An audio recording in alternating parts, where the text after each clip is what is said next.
So do you recommend the average civilian carry a pistol to protect themselves as well? Or? That's a good one. I took an oath to uphold the entire Constitution, right? So yes, I'm pro Second Amendment too. But I mean, I'm in Tennessee. I was in Texas before that. You can pretty much bet if you're at church, probably 90% is carrying, you know. Good. But here's the thing. You start looking at it from a law enforcement standpoint or just training. And these are just things you need to ask yourself. Because I'll be doing the civilian response to active shooter events, and now maybe somebody there pro Second Amendment, they won't let me carry my gun in the building here. And I go, well, that's cool. I don't know why I went country on that, because I'm probably a country guy. I'll tell you right now.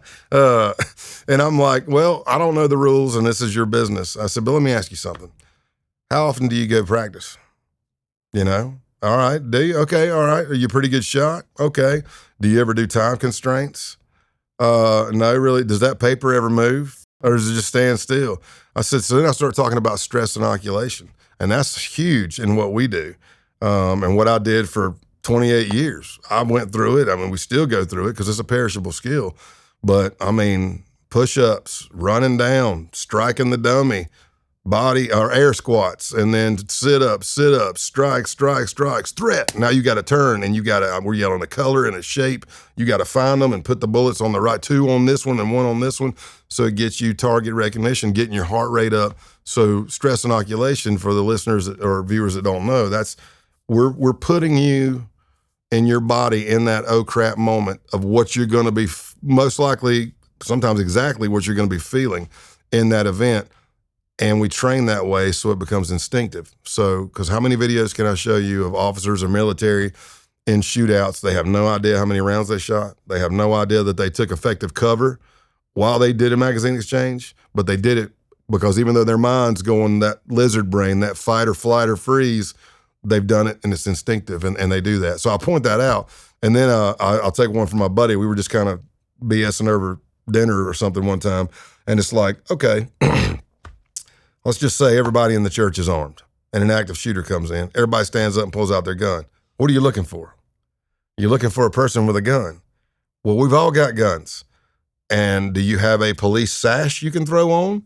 Do you have a badge you can come up and oscillate in the air and do a halo effect so they can see it? Because if you don't, especially when the cavalry arrives, because I think it's still the average response time for most of the studies, I don't know if they've updated it in the last year or so with alert, but the average response time is 3 minutes and under for law enforcement to get to an active shooter event. So that's pretty good. Pretty good. Yeah, dude, I'm glad you said just train, because I think people have the idea that, like, people that carry guns have the idea that they will kind of rise to the occasion, Yeah. like if somebody comes in here, like, I'm going to drill them in 40 yards, and like, I think you fall back to yeah. Like, just because you can get A-zone hits at 25 yards on a static paper target in an air-conditioned range doesn't mean that, when a fucking AR-15 starts booming indoors, like, dude. Yeah. So I'm glad you said train and just get the heart rate up. And, When you said that, it reminded me of one. We were putting on training. It was a street survival school the FBI used to run. We had a lot of obstacle courses and stuff like that. Alert has one that's, I'll say, is even better. It's called SWORD, S-O-R-D. That's very physical out on the live range. But I was watching this one guy, and I'm not making fun of him.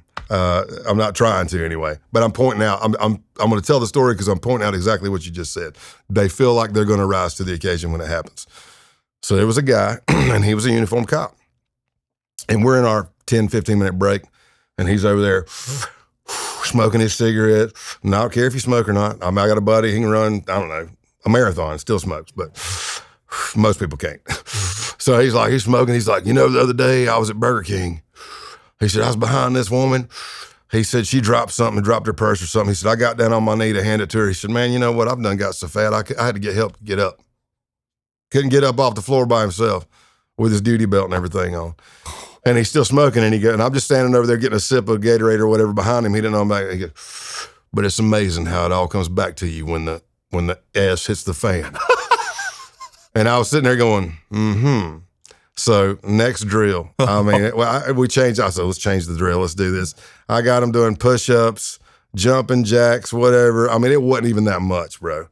And he runs like 10, 15 yards. And he's like, more push-ups, and he's like, and he gets up to shoot, guns everywhere, off the target, and I come up and I tap him on the shoulder, and I lean into his ear, and I go, so did it come back or not? You know, I'm like, it's amazing how I can know it doesn't come back. It's a perishable skill, buddy. And if you get older, it just keeps perishing. You better, that commercial of body in motion stays in motion. I 100% believe that. Oh, that's funny. Like I was an active duty law enforcement officer. Yeah. What happens though? I mean, when budget cuts start happening, in my experience, of all the different agencies I've worked with or the trainings that I've been privy to do across the United States, first thing to get cut is the training budget. So then something bad happens. So, 99% of I think it's 99, it might be 100, but your sheriff's offices and police departments across the nation are only required to qualify once a year. Bullets cost money, and then when do you get the training? Or like say you're NYPD, how do you get all of those? I mean, that's the largest police department in the country. I mean, how do you get all them through the training? So, and then they got the NYPD, whatever, 14-pound trigger pull, whatever the heck it is. What's that? They're Glocks. 14 pounds? It's something high. In other words, stock is like 5 pounds, right? Okay, so let's just say they're around 10. Don't quote me on that, but something like that. It's heavy because when I was in New York City on the Colombian drug squad pre 9/11, we had a bunch of NYPD detectives as task force officers on our squad, and we'd all go shoot together. And I remember picking up their Glock, same Glock as mine, Glock 22 back then, 40 cal.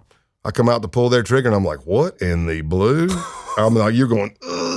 Get down. I'm like, what is this?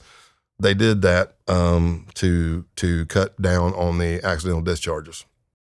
And I'm like, so if you don't put your finger on the trigger. So we have a joke. We go, the FBI did these extensive studies. We spent a lot of money. We placed a loaded weapon with one in the chamber in a hotel room, and we watched it for 2 weeks. It never went off. I guarantee somebody makes a P320 joke right now in the comments. So, yeah, and the Glock. I mean, you have to pull the trigger to break it down to clean it, and that's where a lot of your ADs happen. People think they're clean, and they're not. Rack that baby, rack it more than once. Look away, look back, put your finger in there, look back, look. Take the mag out, lock the slide to the rear. Break That's it, man. What's up, guys? Thank you so much for taking the time to watch the interview. If you got anything out of this video at all, please like the video, leave me a comment, tell me what you thought of the video, tell me who you'd like to see on the show. I really appreciate the support. It goes a long way on these platforms, as you guys know. Most importantly, I have some excellent interviews coming up in the future that I'm really, really excited about. So please subscribe to the channel so you don't miss any of them. But that's it. Thank you for your support. I really appreciate it, and hope to see you again soon.